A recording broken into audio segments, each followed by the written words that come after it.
Hey guys, True Grit Scott, Bulletproof Saws and BLUESAWS.com. I hope everybody's doing all right. I have a straight frustration video to make. And I wasn't even going to make it because I'm frustrated. And I figured maybe I would because there's a couple little things that you might get out of it. A couple little, I don't know if they're recommendations, suggestions, whatever you want to call them. And I should have dug some stuff out before I decided to make this video. What do we got? That, and we'll grab that too because that'll be good for the video. Anyhow, you guys know I had a 366 we're bulletproofing that failed on me. The ringland, looks like the ringland on the piston broke and took out like the entire saw. All right, fine, move on, grab another saw. I go to do this one, and everything goes absolutely fine. Until I get to the pressure test. I got a minor leak out of the gasket. And, oh boy, where did I throw you? I threw you somewhere. There you are. I needed a 9 thou gasket to get the squish where I wanted it to be. So I'm making 9 thou gaskets. This is the 4th 9 thou gasket I've made for one reason or another.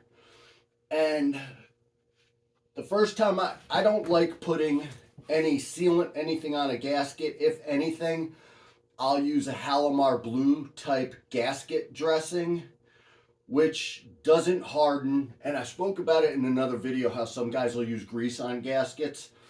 That's what it reminds me of, but instead of grease, it's a gel. Had a slight leak. It was a leak that was very, very, very close to passing pressure test. I think a lot of guys might have let that leak fly, and as you run it and it gets some, spent fuel and oil in there, it's going to plug up, and that may be true, but it bothers me. I don't want to risk that, so I'm going to redo the saw. So I pull the gasket off, go to do it again. It leaks again. All right, well, I'm out of Honda Bond at the time. I use Honda Bond a lot, and the problem is I use Honda Bond or 3 Bond. Doesn't matter. I've never used Moto Seal, but I'm sure that's more of the same. I just don't use it. I use 3 Bond or Honda Bond. So with the Honda Bond, what happens to me is I have all my buddies do saws, and they're in the middle of projects, and I usually have a couple tubes on hand because I use it. And when they run out, they come and get it. I'll just hand anybody a tube. So that's one problem that I have, is that I hand out a lot of tubes of Honda Bond. No, I'm not handing everybody a tube of Honda Bond, but I'm a dumbass, so I do. And then my kid works on quads every day of his life. That's what he does. So he runs out of Honda Bond and takes my Honda Bond. Anyhow, I didn't have Honda Bond, but I did have Loctite 518. And you guys are probably most familiar with this. Guys will use it if you've ever had, and I've seen it on Husky saws where a bearing will spin in the case a little bit, or with seals that maybe when somebody put a seal in, they might have chipped the case a little bit, or there's an imperfection and they need something to help that seal. People use a anaerobic Loctite 518. I get to talking to another buddy of mine, and he says, hey, when we did some, like, no gaskets, we would just use 518 as the gasket on sleds. And when he's talking about sleds, he means snowmobiles, and he's talking 200 plus horsepower performance sleds, not just a stock sled. These are serious racing sleds. And if it can hold a 200 horsepower racing sled, I don't see it why it couldn't hold a saw. So what I decide to do is use my gasket, because I still need to get the squish right, and I'll use the 518. So I put the 518 down, and it reminds me of the Halomar Blue. It's a gel, and I'm like, I don't know, this seems like a gasket dressing. I can't believe this is going to work. I put the gasket down. Then I put 518 on the bottom of the cylinder, so the gasket's sandwiched in between some 518. Great. Seal it up. Everything's good. but I'm still getting, it seals up. I'm passing pressure test, passing, but it's still acting like I'm not. Like the saw, when I go to run it, and this is the problem that I'm having. The saw starts perfectly, runs perfectly, idles perfectly. I'm seeing a problem when I flip it on its side, either side now, the RPMs go up 500 RPM. If it went up 100 RPMs, I'm okay with that. I see that all the time. That's normal. If it went up 200 RPMs, okay, that's okay. 500 RPMs is noticeable, and it's getting to about where the chain's gonna start spinning. Sounds like an air leak to me. What's going on? Rip it down again, pull the intake boot off. I'm swapping intake boots now.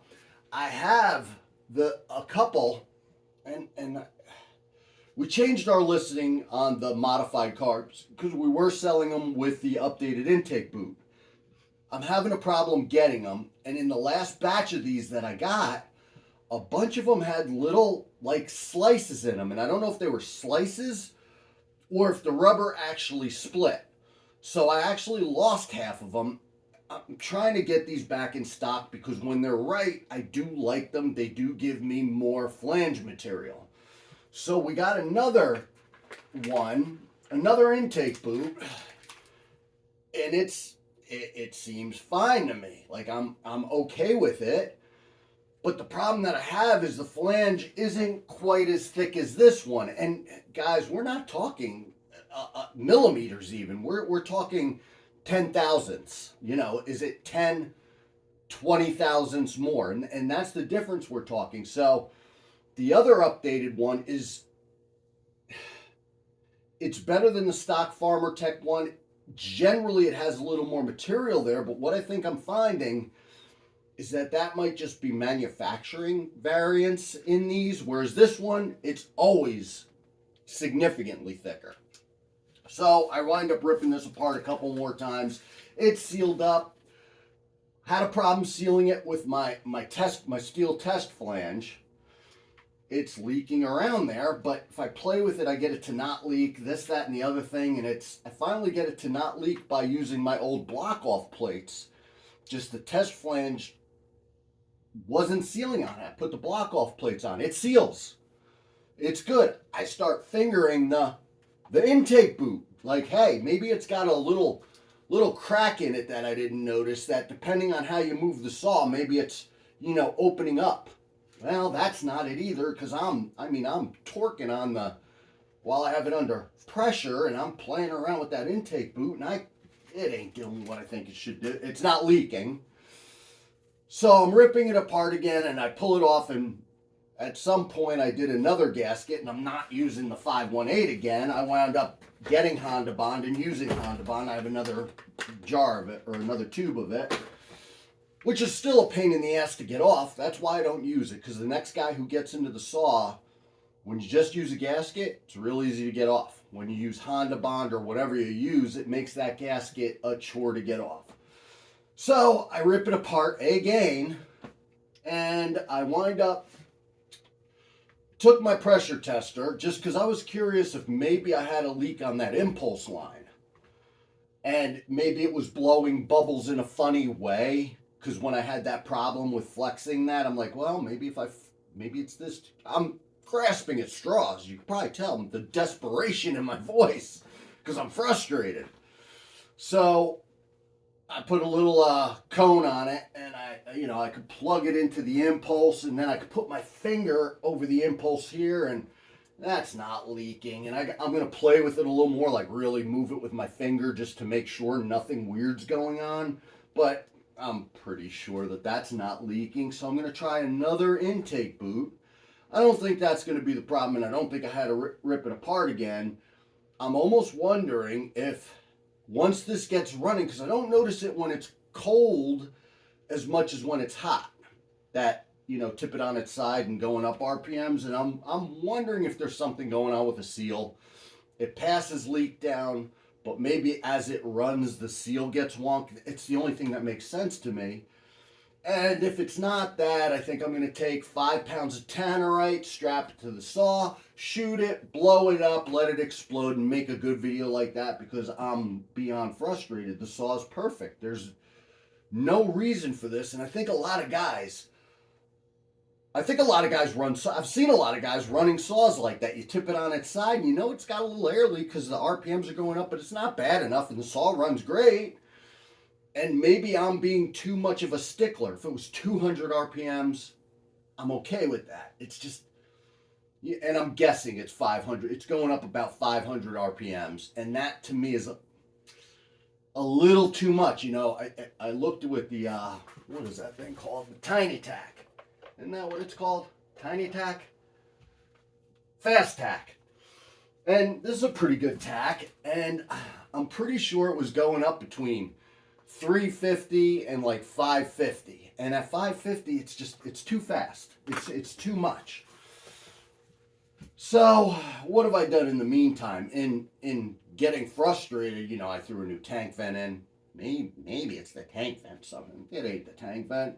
New fuel line, new fuel filter.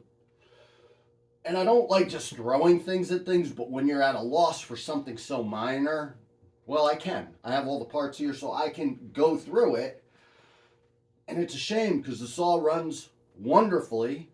You just get a couple extra RPMs on its side. So this is taking up more time than any saw should.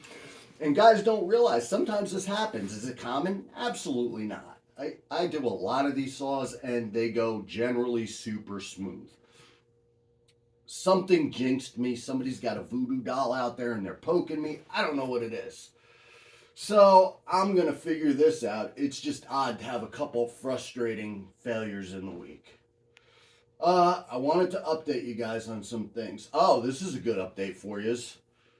I should have Farmertec 3120 clones in before too long. So I wanted to let everybody know the 3120s are coming out from Farmertec, which is great because I just got the Neotech one, the test 2, and I got a lot of information on that because Greg Chappie has been testing one and going through the trials and tribulations with it, and I have to get on mine too, and then I'll have a Farmertec one to throw in the mix too.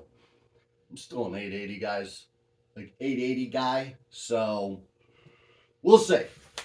What else do I have? This frustration, if you hear some dumbass with a chainsaw blew himself up with some tannerite, you're going to know just who it was.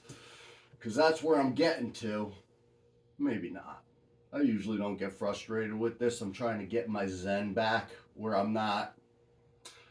The problem was I was late with this saw to begin with. I got sidetracked with a bunch of other things, and I was late to begin with. Now I'm real late with this saw, so I feel guilty as hell. Guy's gonna come and slap the crap out of me like, where's my saw? Probably not, but you know what I mean, guys. It's not cool to be late with a saw. So I think that's it.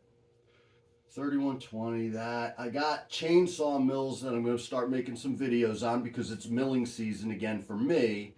And I got a bunch of saws to run, so I think that'll be cool. Plus we have some upgraded chainsaw mills. Guys have been asking us for a while, and I really haven't had a time to put the kits together. I have everything, I just don't have time. That's it, guys. I talked too long. We talked about the 518, that. I'm sure there was something else, but I didn't write it down. This was off the cuff. Oh, the Walbro carbs. That was the other thing. With this, I thought maybe it's the carb. Maybe it's my modified carb, and I swapped to, we have Walbros in for these now, too. They're a little bit different than the original old Walbros. I should probably make a video on it, but they run wonderfully. Same problem with that carb. So, you know, my modified carb and now a totally brand new Walbro doing the same thing. It's something else. It's not the carb. Anyhow, guys, too much information. You could probably feel my frustration. That's a video. True Grit Scott, Bulletproof Saws, and BLUESAWS.com. Thanks for watching and stay safe.